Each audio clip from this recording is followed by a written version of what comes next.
Hello बच्चों, कैसे हो आप सब लोग। बच्चों, आज मैं लेकर आई हूँ आपके लिए कक्षा 7 की व्याकरण मैं और मेरा व्याकरण का पाठ 2 वर्ण विचार। आज हम वर्ण विचार के विषय में जानेंगे। सबसे पहले देखेंगे हम वर्ण किसे कहते हैं, वर्ण क्या होते हैं। वर्ण किसे कहते हैं?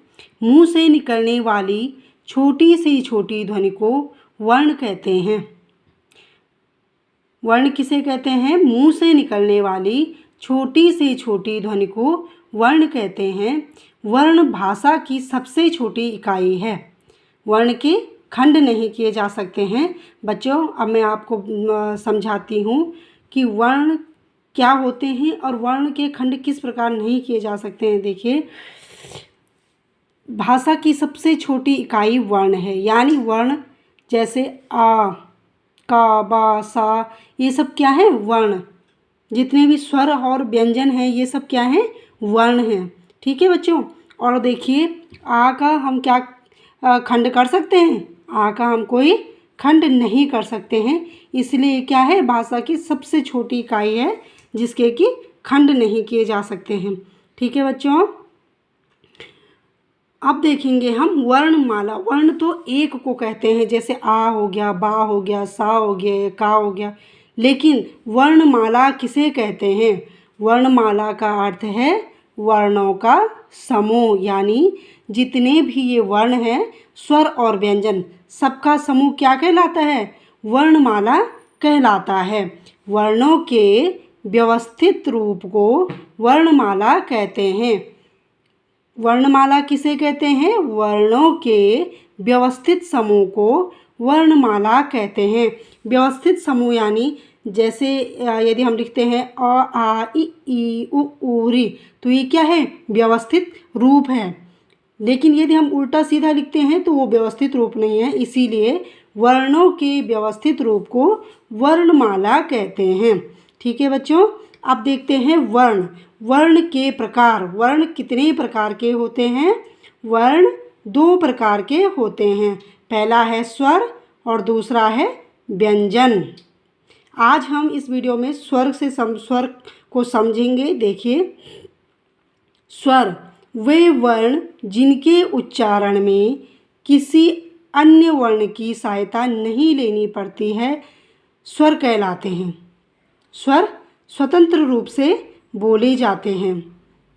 स्वर किसे कहते हैं? स्वर वे वर्ण होते हैं जिनके उच्चारण में किसी अन्य वर्ण की सहायता नहीं लेनी पड़ती है, वे क्या कहलाते हैं? स्वर कहलाते हैं। और स्वर स्वतंत्र रूप से बोले जाते हैं। हिंदी में 11 स्वर होते हैं। अब देखिए कौन कौन होते हैं 11 स्वर?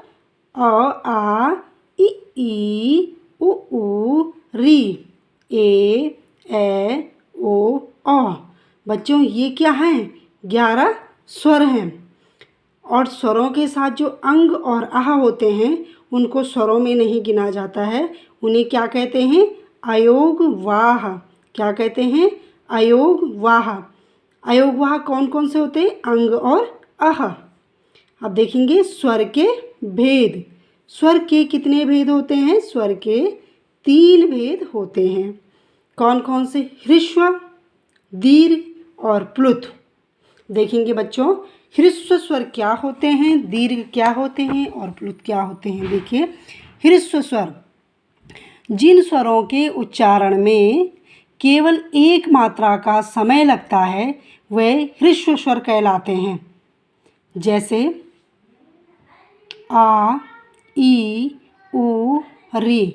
बच्चों, ये बात ध्यान में रखनी है कि ह्रस्व स्वर में छोटा आ, छोटी ई, छोटा ऊ और छोटी री आते हैं। ठीक है। और ह्रस्व स्वर कितने होते हैं? ह्रस्व स्वर 4 होते हैं। कौन कौन से? अ, छोटी ई, छोटा ऊ और छोटी री। उसके बाद देखेंगे दीर्घ स्वर। दीर्घ स्वर क्या होते हैं? वे स्वर जिनके उच्चारण में ह्रस्व स्वर से दुगना समय लगता है वे दीर्घ स्वर कहलाते हैं। ह्रस्व स्वर में तो हमें अ बोलते समय कम समय लगता है, लेकिन जब हम दीर्घ स्वर आ बोलेंगे तो उसमें क्या है, ह्रस्व स्वर की अपेक्षा दुगना समय लग रहा है।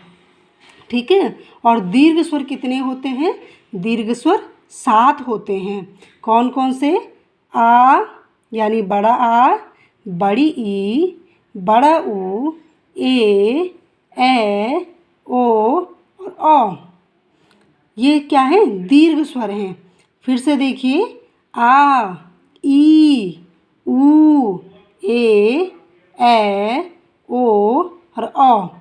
ये दीर्घ स्वर हैं और दीर्घ स्वरों की संख्या 7 होती है और ह्रस्व स्वरों की संख्या 4 होती है। ठीक है बच्चों। तीसरा देखेंगे प्लुत स्वर।